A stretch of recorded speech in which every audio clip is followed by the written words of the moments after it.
Merry Christmas. Hello and welcome to another episode of Wheel of Horror Christmas Edition, the podcast where two best friends spin a wheel every day leading up to Christmas. It chooses the movie and they discuss it. Today we're talking about the 1989 film Christmas Vacation, which was directed by Jeremiah S. Check. I'm your co-host Alec. And I'm Erik, and with good job on the director's name, Alec. I'm Erik, and with us is a very Christmassy guest, Billy Bayne. What a good movie to choose. And Beyond 4, welcome, Billy. Oh, thanks for having me, guys. Honored to be here amongst such illustrious company. Love talking movies, especially with you two. So thanks for having me. So happy to have you on, Bill. You're the guy. I mean, we've known you since we were probably like 13 years old or so. Met you at the beach in Connecticut, and yeah, dude, you're the guy that's like, you were so passionate about Star Wars, and like you would pay attention to details in movies that like a lot of people I feel like would miss. You're a true cinema fan and book fan. Like you get really into the shit you get into. In theories, like you're like big into theories too. You hit the nail on the head. Once I'm into something, I'm all in. I mean, I've been living on IMDb since before it even had an app on my phone. So I love getting into stuff like this and talking any kind of movie. And Christmas Vacations is just a classic. So excited to come on and discuss with you guys. Yeah, I want to know like what everyone's kind of like history with this movie is. Erik, when was like the first time you saw this? A little older, probably when I was 12, 13, I'd say. First time. Yeah, it was, to me, it never really hit me that hard as some people are like, it's the best Christmas movie of all time. And I'm like, I like it. It's good. Now as an adult, I kind of appreciate it more because I like can associate with Clark a little more, I guess. Where it's just like hardworking man, is trying to make everyone happy. And I kind of get that now. Like, oh, you know, before I was just like, who's this crazy dad? And now I'm like, oh, he's really trying hard to give his family a good Christmas and bring back the memories of like his childhood, you know, I guess. Yeah, no, actually, that's pretty much almost exactly what you said. I think I saw it when I was like 12. It didn't have that same impact that it did on a lot of people, but now as an adult, I really appreciate it. Billy, did you see it as a kid or did you see it kind of when you were a little older?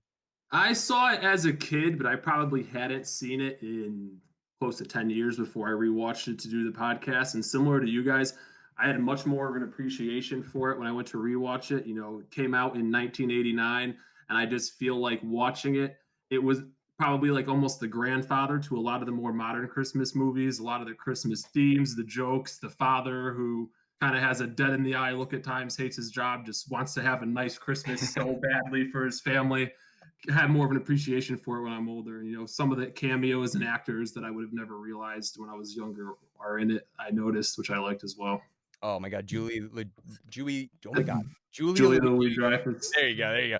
Yeah, I totally forgot she was in this. Me too. The second I saw her on screen, I just, wow, didn't realize she was in it at all. I like that. Right before Seinfeld too, so her career must have just exploded, man. And then Rocky, you know, that's when I'm like, oh my God, that's Cody Berger from Heavyweights. Who? I'm kidding. I just wanted to go with the Julia Louis-Dreyfus and like hit you with like some random character that I realized. You know Rocky, Eddie's kid? Yeah. I was like, Where's this kid from? Where's this kid from? Billy IMDb'd that.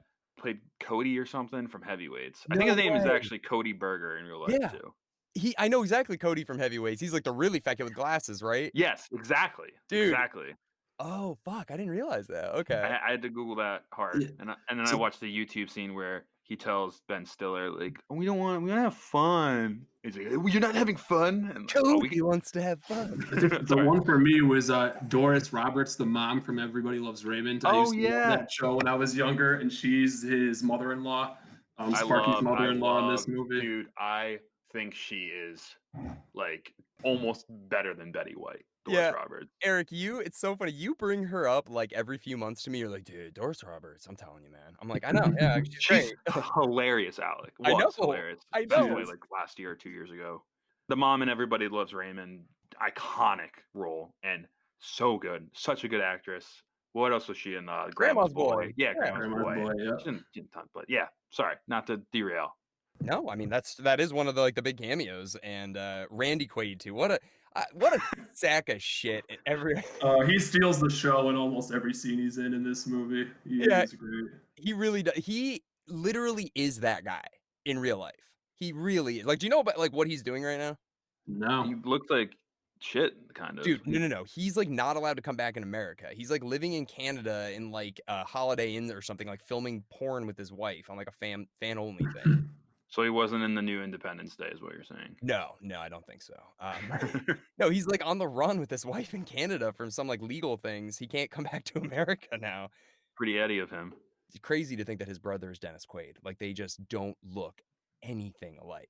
Oh, not at all. He's in. I just watched it like probably 2 months ago too. Midnight Express. It came out in '72. Amazing movie, and it's very serious. Not to get off on a tangent, but he plays like this deranged guy stuck in a Turkish prison. Yeah. But it's funny too because I could see like the Eddie character, just like a totally detached from reality whack job, whether it's in like a comedy or a serious movie. Gave me a little bit more of appreciation when I watched Christmas Vacation again. Never saw Midnight Express. I'm gonna have to watch that one. Oh yeah, watch that, dude. Unbelievable. And because Randy Quaid, his character's already in the jail, right? And then the lead Exactly. He's like, "Oh, you're American too," and they like become friends. Exactly. Yeah. Yep. Oh yeah, Eric, you got to watch that movie. Oh, Billy, I'm sure you love that. It's like Billy when he's like, it's like nipple on the window. Yeah. Anyway. But yeah, I think you're right though about Chevy Chase's character in this. All he wants throughout all of these vacation movies is just to like give a good experience to his kids, something that they're gonna want, and they're always fighting him. And you're just taking that formula and you're like, okay, let's do it in Europe. Okay, let's do it in Vegas. Okay, let's do it on Christmas. And it's such an easy thing, but like everybody can relate to it, and that's why I think especially this one really works. Kind of reminds me of like Jerry from Rick and Morty a little bit too, where he's just kind of this sad dad who's trying, but it's just like, Dad, no one wants to do this. Yeah, you're the only one. It's all about you. Yeah, and like the first scene of the movie kind of sets that tone with the whole road rage incident. You could see he's like trying to hold it together for his kids, but he's got this crazed look in his eye. Going back and forth with the two guys in the beat up pickup truck. Yeah. And then later in the movie, when he's in the attic, like watching his old childhood Christmas reels, that's when it kind of comes full circle. And you're like, he has such positive memories about Christmas. Yep. And now it's come so much more of a modern, like commercial type of thing. He wants to try to give his kids the type of memories he had when he was a kid. Well, it turns into like, he wants to do the Clark family Christmas tree and everything. And it's going to be a great Christmas. After he watches those videos, Billy, like you just said, it's like, I'm going to give him not only a great Christmas, the Christmas. And right. he's into it. And he's like, everything's going to go right. Dad's going to read the night before Christmas at night to the kids, like all these things. And he doesn't realize it's not going to be like that. It's you now. And you need to take a breath and realize it's not going to all be the same. It's not the 50s anymore. I just love this movie. And for that. Yeah. Well, Eric, you had said that you thought Chris Columbus wrote this. I know. I said that last podcast. I was wrong. I watched the start of the Home Alone thing, and he was talking a lot about shit talking Chevy Chase. The Home Alone, how these movies are made. Mm-hmm. And there's a scene where he's just like, Chevy Chase, I was agreeing. I don't know if he was the director or what. What was Chris Columbus in this movie? I don't know, but John Hughes wrote this one too. Which is maybe crazy. He was talking for John Hughes. I don't know. Yeah, it doesn't matter. Pretty much, he said he's like, I'm agreeing. I'm new to Hollywood. I'm in the business. I'm trying to give Chevy Chase notes about how I want this scene to work, and he's just not listening to me. That's what he said in the Netflix special. So I'm like, oh. Well, I just think knowing that John Hughes wrote the original Vacation, then wrote this, then immediately wrote Home Alone, he was just like, it's crazy. I mean, he knows how to capture that like Christmas manic family attitude, I guess. He knows how to make iconic moments happen in his writing. It's not even like a scripted thing. It's just like hey, he goes sledding and the sled goes down the hill 1,000 miles per hour. Or Marv sticks his head through the doggy door and Kevin shoots him with a BB gun. It's more like things that happen that are like almost more iconic than the actual words being spoken. I agree. And everything that, he accidentally does to his neighbors, the neighbors, Julia Louis-Dreyfus and her husband, are like the perfect contrast of just like the wealthy young couple who don't care about Christmas. They're all wrapped up in their lives and they're bearing the side effects of all of his actions, but it created so many, like, I feel like classic Christmas jokes and comedies that you see in movies nowadays, like the tree growing through the window, him trying to hang up the lights and falling on the ladder and almost killing himself 10 different times, and then the lights don't work and everything like that. I guess that's what neighbor's crazy. I guess that's what I'm kind of trying to say is that both the lines are awesome, but also the moments, Billy, like the tree and all that. That's amazing. And you got to give it to the director too, though, because the director like reads that script and it's just like, squirrel goes crazy, there's pandemonium, and then the director has to be like, all right, so like, what does that mean? And then how do you interpret it and make it happen? Right. So that's kind of cool. And Chevy Chase is such like a animated actor. Like he really is a physical guy. Like he fucked himself up on Saturday Night Live. I love his character in this. I know a lot of people don't like Chevy Chase, but He's good in this movie. I He's think really he's good in this movie. hilarious For sure. in this and the original Vacation. Like he's just always on the edge of about to snap. You know, when he gets his check at the end and he sees that's not the bonus he wants, he's like, that's a down. And he's kicking stuff. And he does that in the original one. He doesn't say anything offensive. It like stands the test of 2020 too. It's like, oh, he just calls him a shithead and all these other things. I'm like, oh, that's pretty impressive. Good on you, John Hughes. Yeah, no, seriously. And Beverly D'Angelo, my God, I had a huge crush on her my entire childhood. Oh From, man, so I didn't realize. I don't know if you guys are fans of Entourage or not, but she's in like a recurring character in Entourage for most of the seasons. But she's so much older. I've seen Christmas Vacation as a kid. Love Entourage. She plays like a big time Hollywood agent who ends up becoming Ari Gold's partner. But she's so much older. I'd never put two and two together that was the same actress because yeah, she's like still pretty foxy in Christmas Vacation. Fast forward 25 years, I would have never guessed that was her. She's the mom in American History X too. She's Edward Furlong's mom. Oh, no shit. Natural Born Killers. And No, she's not in that.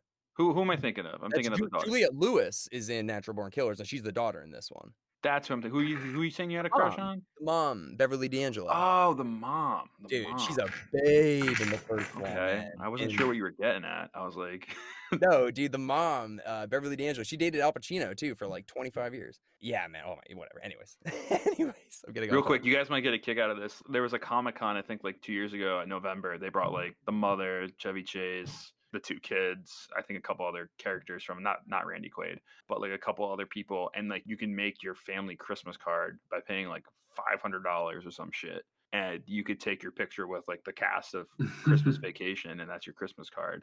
If I got that, I'd be like, that's cool, but that is such an insane waste of money. But yeah. Is it? Yeah. Where's it going? Is it going to Chevy Chase or is it going to like? Yeah, well, it goes to the con. The con sense that gives them a set price, and then the con makes the rest of the money for how many fans they can squeeze into that. Huh. Like, hey, we'll pay you $1 million for the day, and then hopefully the con tries to make more than $1 million that day, and then they take the profits. Chevy Chase, also his job. Did you guys pay attention at all? Like in the beginning when they're talking, it's just like, oh, so you're that guy that's like doing all cereal or the milk? No, but like, you hear what they're saying? He's like, oh yeah, you're the guy that invented the non-nutritious food additive, right? He's like, that's right. Like he's like proud of something that's so bad. Right, like it's something that like it coats the cereal so it doesn't get soggy, but it's just like, yeah. The non-nutritious food additives. He's like, that's right. He's like, oh, you're that non-nutritious. It's like it's such a bad thing that he's doing. Hey, as long as he gets the pool, right? That's what's on his mind. Right. And I think that's kind of like a little bit of the message of like the story is like he doesn't get that, but like he still was able to give his family, I don't know, like the Christmas that he wanted to, I guess. I don't know. Exactly. And it also goes to show though his family isn't exactly in touch with like the shit he has to go through on a daily basis, working some job that's just like killing his soul, making him miserable, dealing with like his dickhead bosses and all that.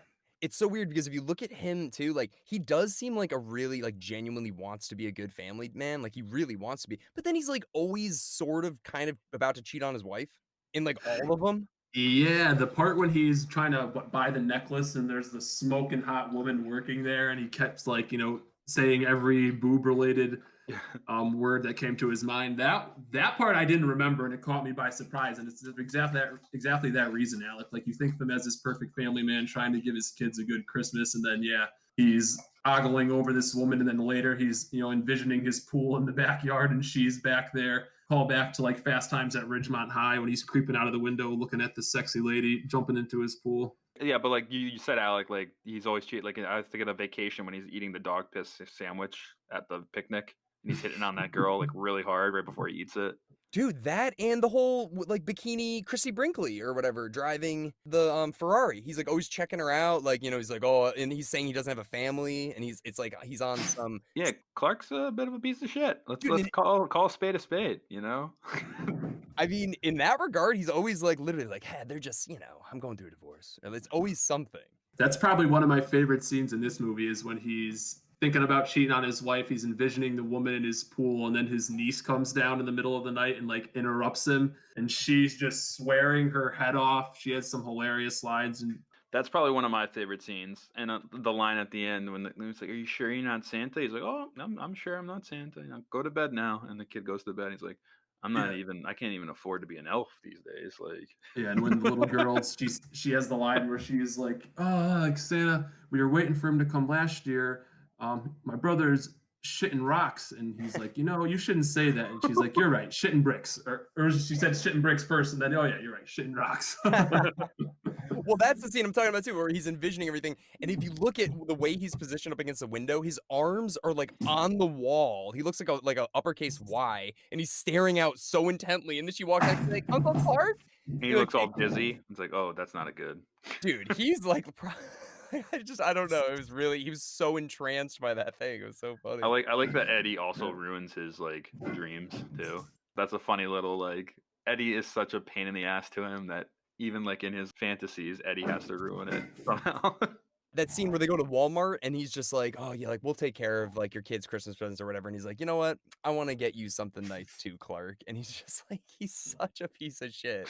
He's putting his own present on his like fucking brother-in-law's tab. And then he's getting all the dog food for Snots. I love when they first show Snots and you're just like, "Oh my god, that dog just ruins wherever he is." He's like, "Yeah, you probably shouldn't feed him from the table, Eddie." And he's like, "Oh, I'm not. He probably just got into the garbage." And they show the kitchen, and it looks like a freaking dump. Like the garbage is everywhere. Well, is there anything from this movie that like you guys can relate to, like from your families at all? My family always read the night before Christmas, before bed, every Christmas, and that was like a little tradition we did. I loved Christmas at my house with my mom and my dad and my sister. There was a couple things for me. First, going to get the tree. We always had a tradition with my family growing up where we would all, aunts, uncles, cousins, we would all, like one of the first weekends in December, go to a Christmas tree farm to cut down the trees ourselves. I pretty much never in my life just bought one that had already been cut down. So just the start of the movie, that, and then him wanting to put up all the lights. My dad, for a few years, was obsessed with putting a crazy amount of lights. And I think it all started like we would help him out and whatever, and then we got a little bit older and we're just like, all right, we have no Let's desire put to up do the, this. But the candle ones in the window and call it a day. Like, exactly, but he would still do it, and he'd go to Walmart and buy more and more shit every year to put up this insane light display that he ended up having to do, by himself. yeah, just gotta put it up and take it down in a month. I would say there was one scene that, not necessarily Christmas related, literally happened to us in real life. So when the squirrel is in the house and they're like, "Let's just capture it in the towel, then hit it with the hammer and kill it," and they're all freaking out. That literally happened in Burlington. I was in college. My dad was traveling. A squirrel got stuck in the chimney and couldn't get out. My mom and my sister were home. So they called my uncle. He's a hunter, big outdoorsman, came over, captured it in a towel, and like crushed it. Oh my God. Wow. Okay, damn. Yeah. So that was a little bit of a flashback. I wasn't there to witness it, fortunately. But I don't know if he had maybe seen the movie. That's where he got the idea from. I don't know, my Uncle Scott. I mean, but yeah, probably. He's like, "How do you get this son of a bitch?" I was like, "I've seen this before. We don't have like, snot, but I mean, yeah, they're like, "You can't let this thing out of the fireplace. We got to catch it in a towel. If it gets loose in the house, we'll never catch it." Yeah, it is crazy. I think I like the grandparents. I think having all of them together and how different they are, I can kind of relate to that. Like my mom's parents, my dad's parents are so polar opposites. So that seeing them together reminded me a lot of these parents. I'd say this is probably up there with like my second favorite Christmas movie. it's grown on me tremendously over the last like 5 years. Also, I have a coworker who I sit next to in a cubicle. She plays this movie all day, every day. December. I mean, she usually watches Freeform too, but this movie is like she has a DVD set up too in her cubicle, and she just plays this movie. So I hear all the quotes over and over. "I don't know, Margot," like all that over and over again. Yeah, I just loved Eddie and his whole family just as the crazy freeloading rednecks when he's like, "Oh, your daughter's not cross-eyed anymore." And he's like, "Yeah, one day she falls down a well, comes out cross-eyed. Next day she gets kicked by a mule and her eyes are good again." Like Back to normal. back to normal. Oh my God. Yeah. And two, when he's like, "Can I get you more eggnog, Eddie?" And he's just like, "And then leave you out in a ditch and hope you die somewhere." It's like, "No, I'm good, Clark." Like he's just so like oblivious to everything. Yeah, in that scene, he's walking around touching all the little knickknacks and decorations in the living room, breaking every single thing that he touches.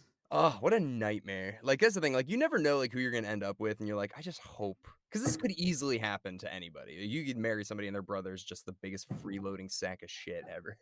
I guess the message is don't open the main message of this movie is don't open your Christmas bonus in front of your family.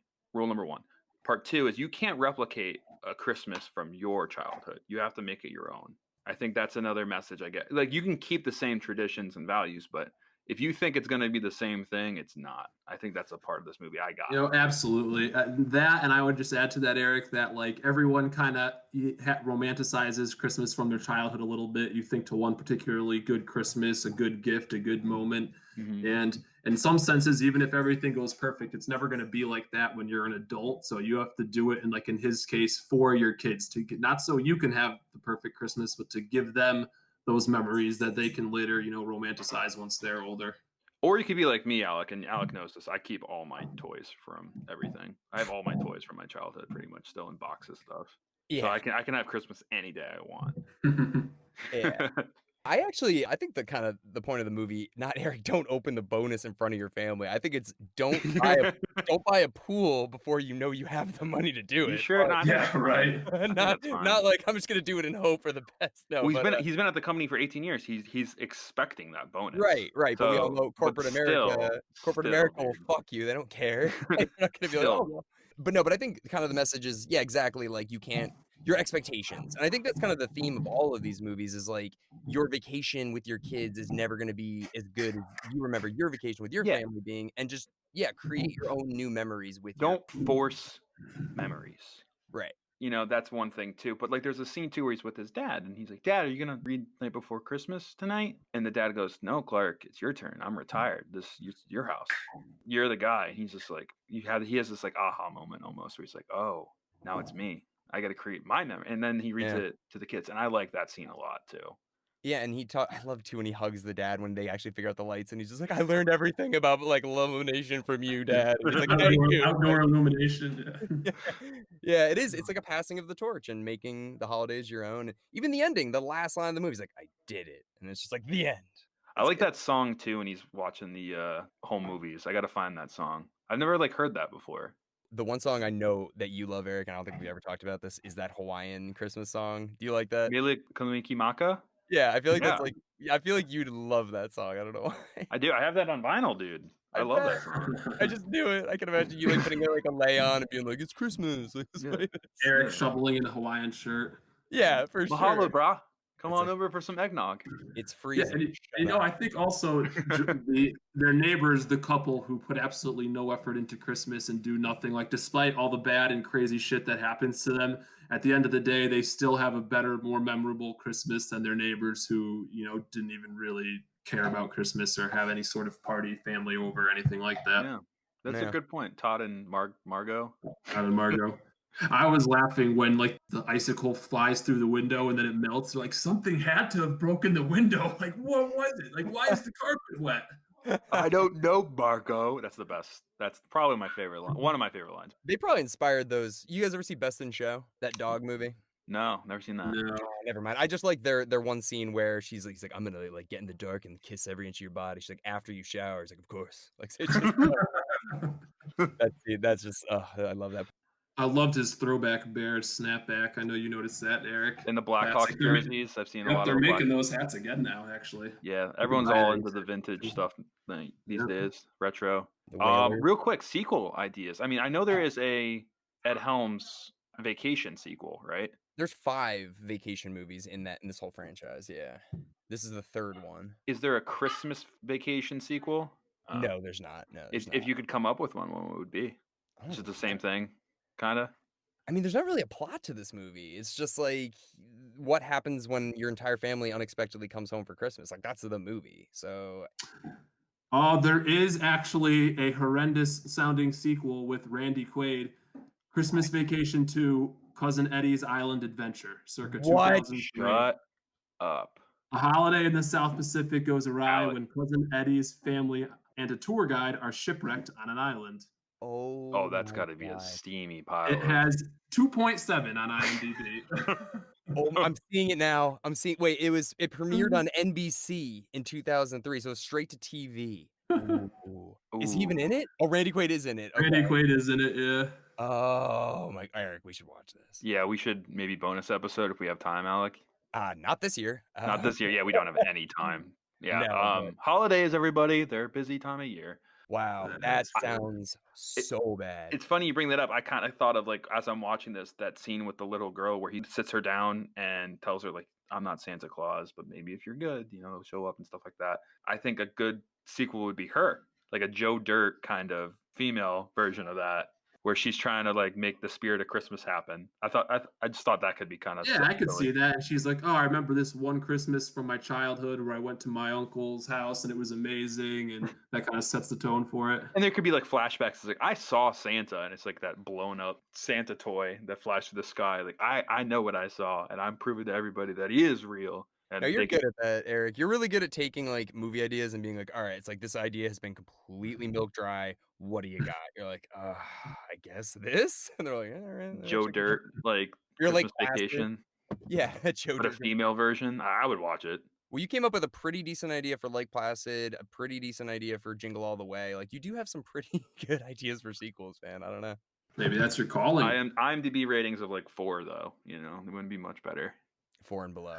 I don't know if I've ever seen anything with a 2.7 on IMDb before. I don't think a gotta be like 2.7 record. either, man. That's got to be straight like Star Wars Holiday Special. Yeah, exactly. Well, it was on NBC like in 2003, so like network TV was still a big deal back then. I can't believe that they felt confident to put this on then. Jesus. Well, there's one thing that we like to do, Billy, just for these Christmas movies. We're doing like each movie on a scale of 1 to 10 snowflakes. What do you give this as a holiday movie? As a holiday movie. All right, you want me to go first? Yeah. All right, I would give this as a holiday movie a solid 8, I would say.